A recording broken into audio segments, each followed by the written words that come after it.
That's better. My last one that I started didn't have great connection again. But hello and welcome to today's information about let me introduce yourself to your self-love. So we're going to bring Kayla on today. Kayla is absolutely amazing. She's talented. She's so smart. She's a great leader. And I'm really excited to talk to her about finding her self-love in the LGBTQ community.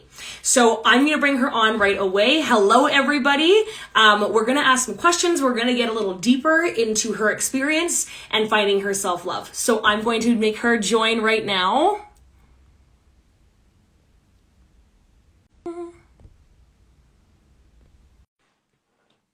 I'll wait for her. So if anybody has any questions about my course or what is going on in my Friday sessions, let me know. But here is Kayla. Hello, Kayla. How are you?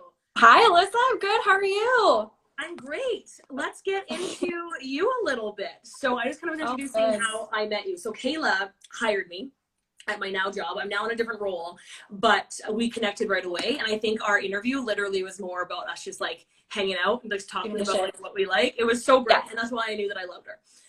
But Kayla, again, she's a manager. She is a huge leader to me. She's a huge inspiration for the workplace. She is able to be totally herself, which again, in the workplace, I think is really interesting.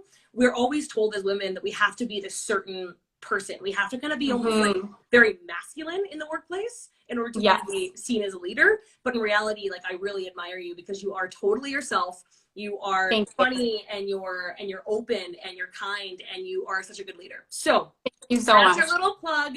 But let's not introduce you. Why don't you introduce yourself a little bit and tell us a little bit about you. Sure. Yeah. So, hey, well, yeah, like Alyssa said, yeah, we met when we had hired her. It was a fateful day. And, you know, I guess what do I say about me? I'm a manager now, and that's kind of a crazy story because, you know, like you said, there is that whole office place thing of feeling like you do need to be a bit more masculine or direct. And I have a really funny story about that. Actually, didn't expect to bring this up, but it's kind of funny. I, had said something on a call last week, Alyssa. I think I told you about this, or maybe it was a couple of weeks ago, but I was told after that I'm ruthless. And, it's really funny thinking about that because it's such a harsh word to say about somebody. And I feel like it is because, I'm a woman and I'm being more direct and I'm in this leadership role. And it's, it took me a second to be okay with that word and feel, accept it, accept who I am. I'm allowed to be direct. This is my role. This is who I'm supposed to be. So yeah, that's a little bit about me. I think, I'm not sure what else to say. Yeah. Love it. Yeah, no, you're the best. So we're going to talk a little bit about finding your self-love in the LGBTQ community when, it's so loving and so accepting, and considering yourself, you consider yourself bisexual. And we're going to talk a little bit about that and a little bit about kind of the verbiage that I should be using in this, because I think we talked about this a lot. I think a lot of people who are cisgendered and we always are kind of concerned that we're going to say the wrong thing, which is the worst part is because then we just don't ask the questions, and that's completely unacceptable. So I'm going to ask the questions, and if I say anything that you think I should change my narrative, let me know. Oh my gosh. We are going to, okay, perfect, because I know you're the best, and I think one of the reasons why I love talking to you so much, and I admire your self-love so much, is that you are so open and you are so unapologetically yourself, and I just love it. So let's talk about coming out for you. Let's talk about your story and how that went for you. Sure. Yeah. It's, Alyssa warned me that she was going to ask this question, right? And I had to think about it because, I can in no way sit here part of the LGBTQIAS plus community and my story is going to be completely different than anyone else. We're a huge diverse group, right? My story is, on the easier side, relative to my experience and what I've heard from some of my peers. I remember being like 7 years old, and I had a best friend at the time, and I had a big crush on her, and I would have these dreams about her, which was really funny. And at the time, like a 7-year-old, what I thought sex was, dreaming about her in that way. And it's, that would be maybe the first time that I think back that I was attracted to the same sex. And then, most of my teenage years, I kind of was, presenting straight. happily. I had a lot of men that I was in love with or had crushes on, or, you know, and it took me, you know, I was a bit of a late bloomer, I guess, in coming out. And it, you know, hit me one day when I was 21 or 22, I think, and I was at a gay bar.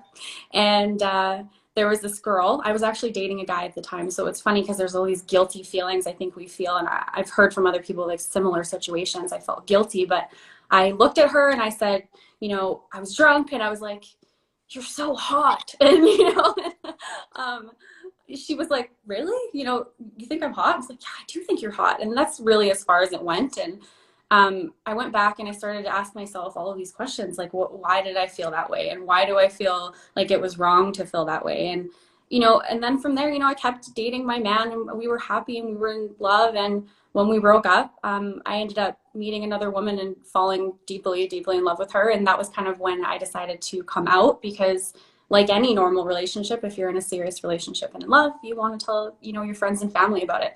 So, like in that moment, that would be my official coming out. I think I was 25 or 26. And, you know, I had my share of difficulties with that. I was terrified to tell my parents. I think when you're coming out, there's certain people that you feel comfortable telling. There's certain people that you are terrified to tell. At least in my experience, again, I can't speak for everyone, but telling my parents was one of the scariest parts. And I have a very Catholic grandmother as well. So, you know, telling my dad, it took me a really long time. I did not tell him for at least 6 months of being in this relationship. So he had no idea I was in this relationship. And I just called him one day from a parking lot. It was impulsive. And I was like, Dad, I'm gay. And, you know, and he was like, well, are you happy? And I was like, I am happy. And I could, yeah. I love that. Yeah, it was, I was very lucky. You know, that's not the same experience that everybody has. And, you know, on the flip side, telling my mom, she was, you know, accepting as she can be, but a little bit more on the side of didn't ask, didn't want to know too many details, and, you know, still doesn't really talk to me too much about it, but she was accepting of the girl that I was in a relationship with. And so I was quite lucky in that way, you know, and all my friends were really accepting as well and loving of me. And it was the same thing, like, are you happy? And I was like, of course I'm happy. So yeah, that was kind of that's my coming out story. And I think it's interesting for me too to talk about coming out, because I feel like I'm slowly still coming out, you know. It changes for me every day. I really want to like bring up, you know, the idea of fluidity. That's a really big thing for me. It's something I'm identifying with really heavily right now, because I think I was talking to you about this, Alyssa, when we were texting the other day, but some days I feel, you know, super gay, and I love saying that I'm gay and it feels good. And you know, I can't imagine being with a guy and then, you know, I'll see a guy that I think is super attractive, and I'm like, okay, you know, like, yeah, Totally. give me that D, you know. So like, it's an interesting thing thinking that, you know, I guess I identify with bisexuality in like the grand scheme of things, but I more so identify with fluidity and, you know, in gender and in sexuality. So that's kind of, yeah. I love it. And I love you. Thank you for sharing, and thank you for being so vulnerable there. Like, that's my favorite part about these talks, is like talking about, there's like talking about that self-love. And the biggest thing is, again, I'm not in the community. However, I do hear my friends and stories. And in order to come out and accept who you are takes so much self-love. So already, you know, you just going to your family and telling them who you are, you have to love yourself so much. So in your mind, like, was there any self-love issues that you had? Like, did you struggle with your self-love when you came out? And what did that look like for you? Yeah, you know, I think I did struggle a bit with, you know, self-love in the sense of, you know, being able to accept that I wasn't really part of either community. I think this is kind of one of the main things that I felt was, it's so much, you know, it felt very freeing and very much like, this is who I am, and I'm, you know, LGBTQ, part of the community. But I also felt like, you know, I didn't quite even fit in really there either, because I wasn't, you know, the most gay, which is the dumbest thing in the world. And it took me a long time to ask myself, like, is that an insecurity you're having, or is that really something someone else is telling you?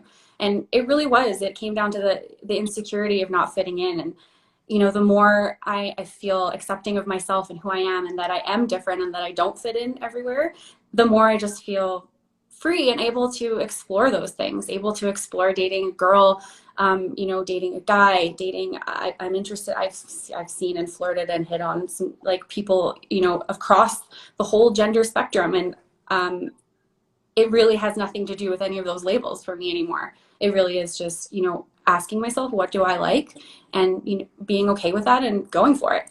I love it.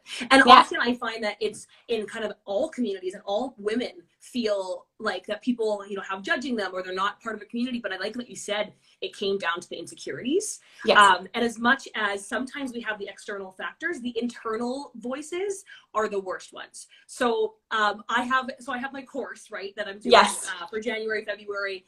February is almost full, so if you're interested in joining me, definitely check out my website. But we do talk about, finding our insecurities and telling them to fuck off, which is my number one thing, which is so difficult for so many people. And I can only imagine kind of coming out into that community and not feeling like you have, either side, and not really knowing who you are yet, and finding yourself. Again, in order to do that, it takes so much self-love to do that. And I am so proud of you. And finding those insecurities and acknowledging those insecurities are so much harder than most people recognize. So anybody who has insecurities, I want you to look in the mirror and actually name them. So my girl's named Bethany.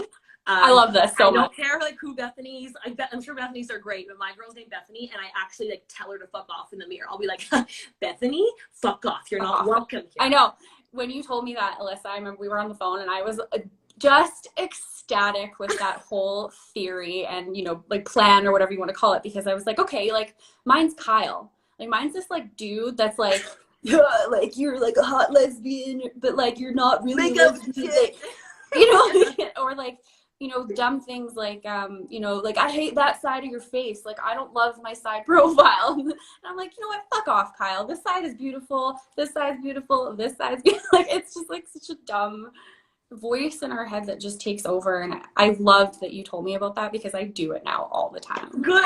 And honestly, differentiating yourself from your insecurities for me was massive. Again, it's that imposter syndrome that a lot of us have. Yeah. And I'm sure you mentioned that, am I gay enough? That is an imposter syndrome, right? Which is so silly looking back, but in that moment, those feelings are real, and those insecurities are so real. So we have to differentiate them, because they're not who we are. They're not who our core is. They're not who our soul is. They're literally this other that is it's like the little devil and the angel just yelling at you, right? Yeah. So I love that you've done that. Yeah. So I love personifying it and separating it from you, because it's not you that's speaking. It's all of these things that society has told you need to be, or I guess society or friends. Yeah, it is society. It's the conditioning. We're conditioned to hate ourselves, and I'm over it. Yeah. Anyway. Yeah, just be over hating yourself. Kids, cancel it. Hell yeah. Why do you think finding your self-love is so important in today's day and age, 2020, where we are, alone and sad and everything's breaking? In your mind, why is self-love so important? We're not only alone, Alyssa, we're alone, in our homes, with our family or potentially whatever, our other person. And all we have a lot right now is social media. And I'm finding I'm getting overwhelmed with all of these images on social media of what someone else is doing potentially better, or, and I think especially right now, like you said, your question is, why is it so important right now, is being able to take yourself and accept who you are outside of what everyone else seems to be doing great, or what you might be comparing yourself against. I have to take social media breaks all the time. And I think pages like yours and what you're doing right now are so important, and we need to be doing this a lot more than focusing on all of the, supermodels that, they use Facetune to change all their shit to make them look better. I'm just over all of that. And I think we should be using social media in a much more, positive, useful way. And I think that's one of the most important things is right now is really just taking a step back and accepting you for who you are. And you always talk about is right now we're at home and we're in pajamas and we feel kind of gross about ourselves, and my house is a freaking mess. I would not show you. I'm this is on purpose so you can't see. It's a disaster, and I'm that's okay, because it's a difficult time right now, and I just need to accept that this is maybe the process I need before I start doing my laundry. I love it. Yeah, it's important. Self-love is about living a fulfilling life. I don't want to, you know, spend all my time envying someone or questioning if I'm gay enough. I'm so sick of saying that now because it's kind of something I'm over, but it's something I went through. Um, all of those thoughts in your mind are taking up space when you could be living a happy, fulfilling life. And I think we have that choice. There's a lot of things out of our control right now. But we have the choice of, you know, being yourself, which isn't a necessarily easy thing all the time. I know that, but choice of like accepting and becoming you, versus hiding and wishing you were something else, I think. I love it. You And know? I 100% agree with everything you said. I think social media is so hard because we are Yeah. so comparative. And also we compare ourselves to other people who, you know, are celebrities who like have a totally different life than we do right now. They have a home with like a pool and it's so hard for them and like over that. Sounds like right. heaven. Yeah, and I think in this year, my major thing is people are trying, they're comparing themselves to not only other people, but they're comparing to themselves last year. So I have a lot of women reaching out being like, you know, I gained 5 pounds. Well, no shit, you gained 5 pounds. You can't work out, you know, you can't go to the gym. You are in a bubble in your home. You're going through way more than gaining 5 pounds. And I think that's the major thing that I'm seeing this year is women comparing themselves to 2019 now.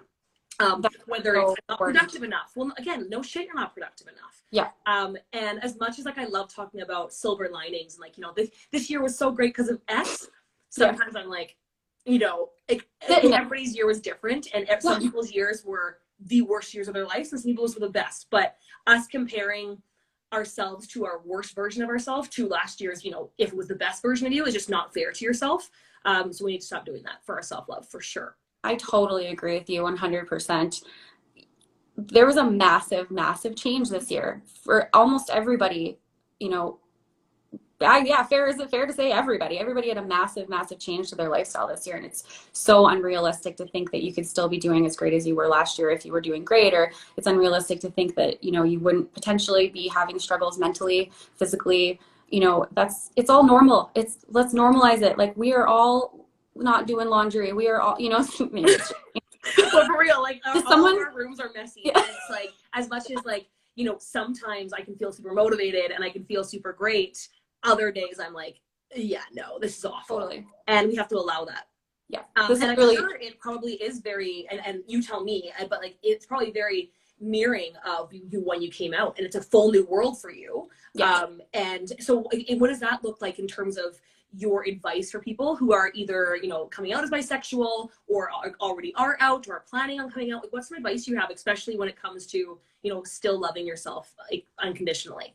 Yeah, I mean, I can only speak to my own experience. Like I said, it's hard to say, you know, how someone should come out. It's a very personal experience and it's different for every single person. You know, you might have a family where you know it's going to be a very hard conversation, or, you know, preparing yourself mentally that you know that you don't always know. I will say that if I have any advice, but, you know, if you have potentially any kind of situation, you know, it's okay to not come out. I think that's a really important one. It took me a very long time to say it, and I did not want any pressure from anyone to tell my parents. And I'm glad I took as long as I did, because then I was more ready for it. It's okay to not come out if you're not ready.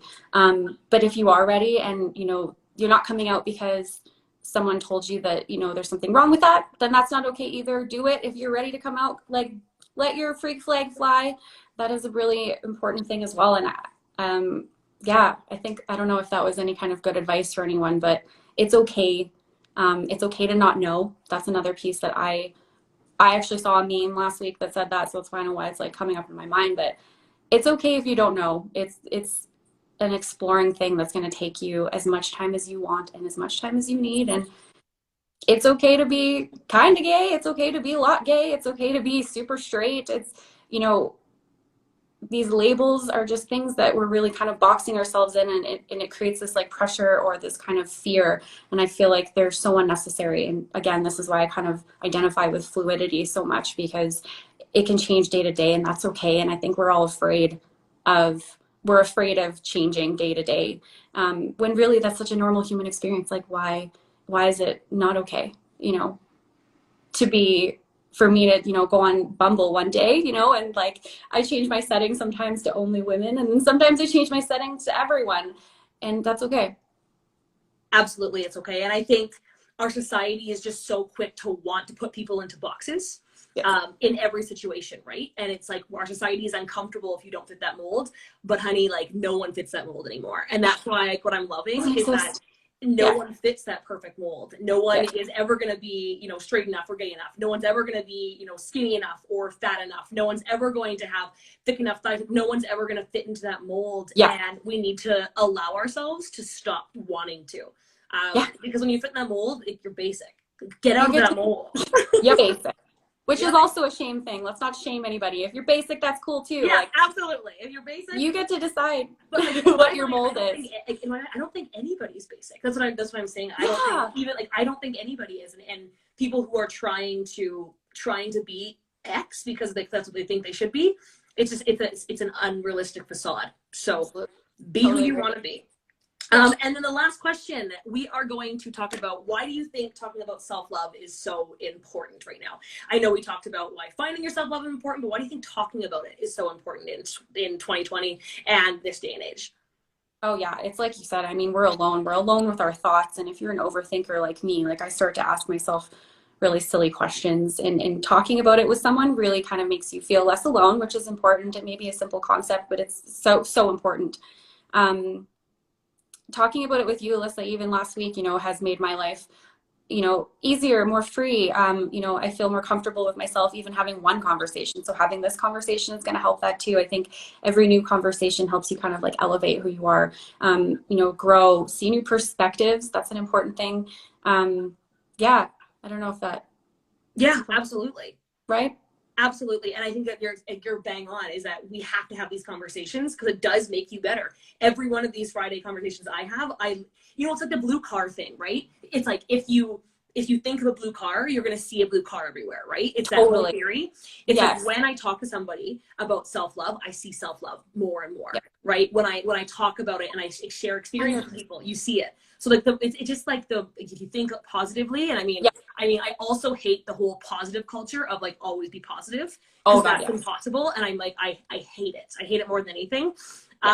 Because again, there's days that I feel great and there's days that I feel like absolute trash. And I think that's so normal. We have to normalize that. We do. But I think the thing is for the longest time, I feel like we just didn't talk about it. And now 2020 is just forcing us to talk about it because we don't have another choice. We're really normalizing like authenticity. Yeah. Which is kind of maybe like a double, anyway, whatever. You know what I'm trying to say? Like authenticity is so important. Being okay with being sad some days and being okay with being happy some days. And like I spend a lot of time kind of like asking myself, I call it like radical honesty. I had to learn how to do this too, to figure out who I was and, you know, both, you know, in my sexuality, but even just who I am as a person, which is, you know, a whole other ball game, right? Figuring out who I am, I had to sit myself down and do this radical honesty thing where I said, okay, Kayla, like nobody is around you right now. Nobody's listening but you. What do you like? Do you like this stuff? Do you like chicken and fries, or do you like salad? I like both, by the way. But you know, I had to sit down and be like, who am I? What do I like? What are my values? Who do I want to be? And nobody's around you to judge you. You ask yourself in like a little kind of like bubble of safety, you know, and it really helped me figure out who I was. And those conversations are really important, because then you can kind of bring what you've learned from those conversations into stuff like this, like between me and you, where we're kind of giving each other new perspectives and ideas, and, you know, pumping each other up and agreeing and even disagreeing. I love a good, healthy debate as well. I think all of that's very, very important, especially right now when things are so closed off and unsure and, you know, scary in a lot of ways. Absolutely. And you know, I love that you sat down with yourself and actually decided what you want. And it's actually very funny, because it's very similar to what I talked with Paulina a couple weeks ago about how she just like didn't really know what she wanted. So she again did the same thing, but just externally, and like dated a whole bunch of different people. Oh, but yeah, right? Cool. So, I love that. But it's the same kind of idea, but internally, right? Like how many of us actually know what we want versus what society has told us that we want. Yeah. I'm still figuring that out. I still have no idea some days. And I think that's so normal. I think pretending that we have our shit together is what we used to do as a society. And just this year is throwing a wrench in that. And I am here for it. Yeah. Same. It's authenticity. You know, you don't know what the hell you're doing. I'm sitting here giving all of this kind of like, you know, my side and my view on things, and I don't know what the hell I'm doing either. And it's going to be a lifelong journey. And I think what's important for me is that I'm continually growing and and at least being happy with where I'm at now. And that's okay. He said that's okay like 100 times because it is. It is, You know, absolutely. And again, like I've said this before and I'll say it again, you can be a work in progress and a masterpiece at the same time. And people think that they have to be either or, and that's just not the case. I love that, Alyssa. Yeah. I love it. Okay, well, thank you, Kayla. Thank you so much for joining. Thank you for sharing your story. If anybody has any questions, reach out to me or reach out to Kayla. And if anybody wants to find their self-love in February, I am taking a couple more people in for February. So shoot me a message. Check out my website. She's awesome. And she's lower above me on your screen, but she's awesome. I just need to we will see you next Friday. Pardon me, what was that? I was just going to say, I need to, like, anyone who doesn't know Alyssa that's following this is exactly who she is all day, every day. Like, so real and authentic. And I just love you. And I'm so proud to be your friend, man. Thank you. All right. Thanks for having me. Have a great one. And then we also have a work meeting right away with our masks that I talked about in my story. So we'll share. I'm not very Christmassy. This is what I made. Girl. Okay. I know, it's so sad. It's pretty sad, but that's all right. All right. All right. Bye, everybody. Thanks for joining.